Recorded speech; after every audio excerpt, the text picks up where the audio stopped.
Hi, I'm Shihan, and today I'm going to talk about modeling and rendering sounds of tool-surface interactions. Recently, lots of the virtual haptic feedback technology has been developed, but single modality of haptic feedback still limits humans' perception on textures. For example, in most of the haptic user study, we block the auditory feedback for users by playing the white noise instead. But the research has shown that auditory feedback does have an impact on humans' perception.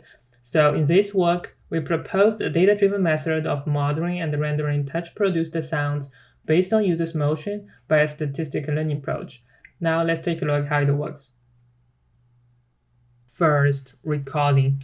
On the mic and position sensor, we can collect a short sound clip with its corresponding velocity profile when we are freely interacting with the texture.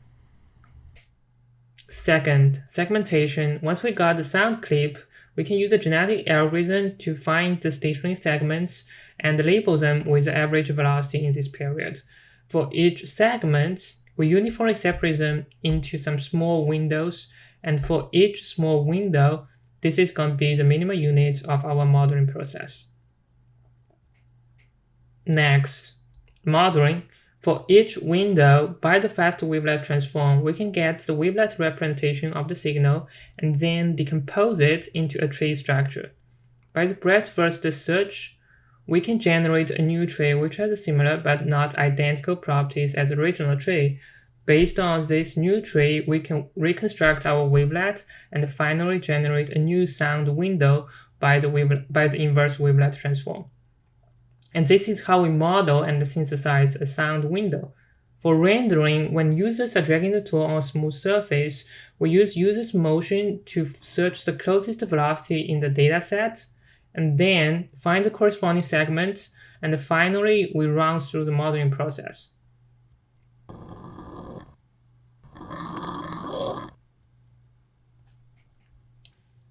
Till now, 10 different textures have been modeled, and we conducted 2 phase human-subject studies, including the similarity comparison between the virtual sound and the real sound, and an objective rating based on the roughness, hardness, and slipperiness. From the similarity comparison, we found that the virtual sound is highly similar to the real sound, and from the objective rating, we found the virtual sound can also enhance users' perception accuracy on roughness and hardness, even in the presence of the real haptic cues.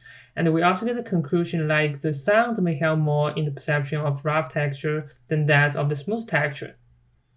Alright, that's it. And for more information about this project, you're welcome to check our paper and our demo video. Thank you.